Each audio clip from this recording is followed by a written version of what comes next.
Oman has a proud maritime tradition. For centuries her sailors voyaged far and wide. They traded with Africa, India, Sri Lanka, Malaysia, Singapore and China.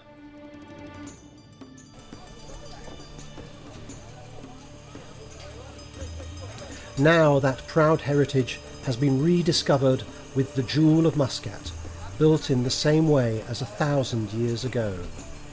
Omani sailors following trade routes just as they did centuries ago. This daring project has helped preserve ancient skills and revive old traditions.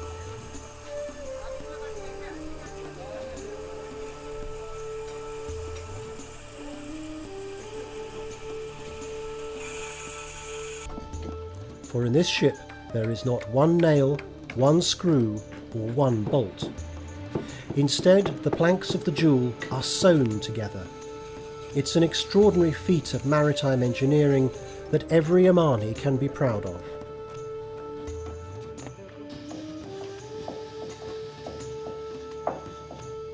The design is based on the wreck of the Tang treasure ship discovered in 1998. Hidden among the timbers was a hoard of 60,000 pieces of Tang dynasty pottery and porcelain, since purchased by Singapore. May 2008, the first steps. Authentic materials are gathered from around the world. From Ghana, Afzelia africana wood for the keel and planks.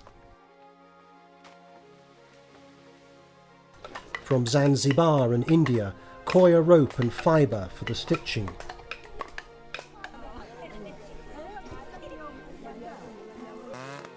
And from Oman, cedar wood for the ship's frames. An international team of archaeologists, rope workers and carpenters gathers in Kantab near Muscat to work alongside Omani carpenters to keep the nation's heritage alive.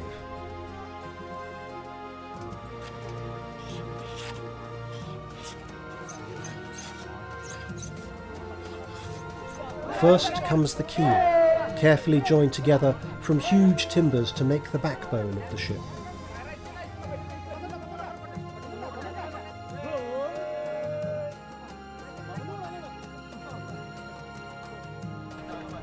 Then the team must bend and twist planks into the right shape. Every plank must fit and be sewn together perfectly.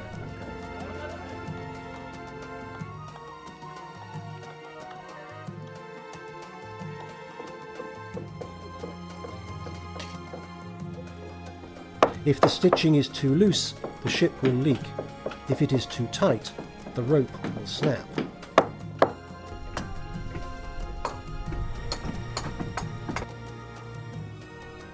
It's hard work under the hot sun, but slowly, slowly the ship starts to take shape.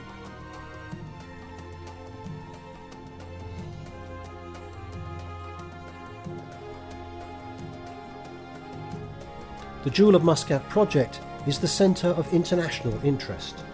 Singapore is Oman's partner in the project, and in March 2009 His Excellency S.R. Nathan, President of Singapore, visits the shipyard.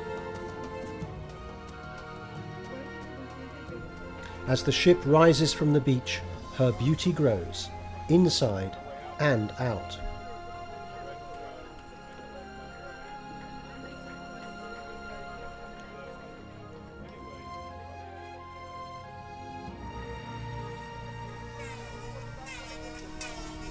By October, Jewel is ready to be moved down the beach for launching.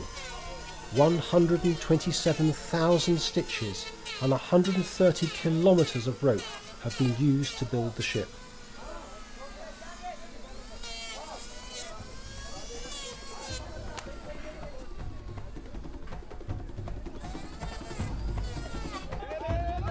In a race against time and tide, the last sections of track are laid late at night.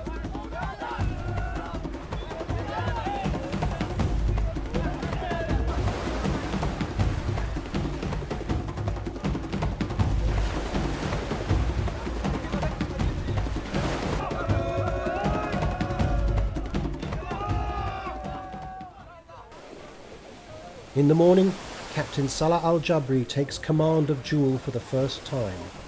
Scores of people come to help.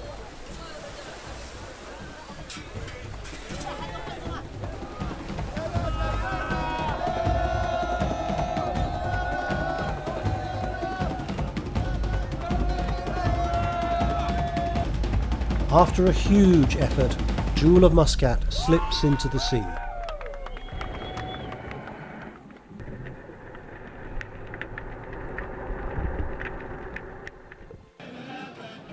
February 2010, Port Sultan Qaboos. Jewel of Muscat is given a spectacular send-off as she sets off on her long voyage east to follow ancient trade routes. The Jewel has no engine, only heavy sails.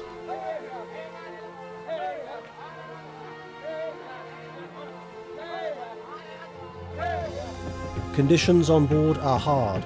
Basic rations, simple hammocks for sleeping, and watches that are 4 hours on, 4 hours off for 4 or more months.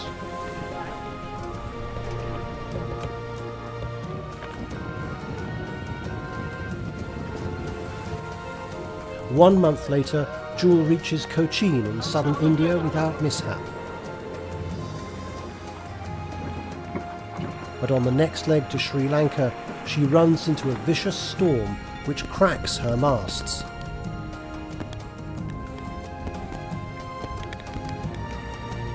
After a frantic search, 2 huge teak trees are felled, shaped and fitted in time for the next leg, the long haul across the stormy Bay of Bengal.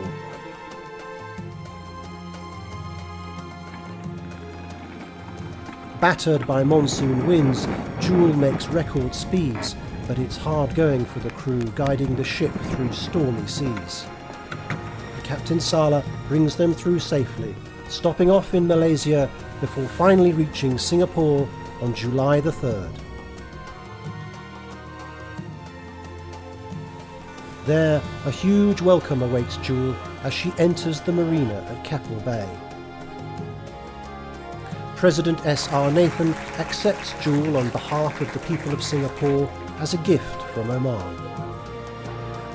Jewel will be the centrepiece of the new experiential maritime museum and a lasting sign of the friendship between the two nations and the ties that link the Indian Ocean countries.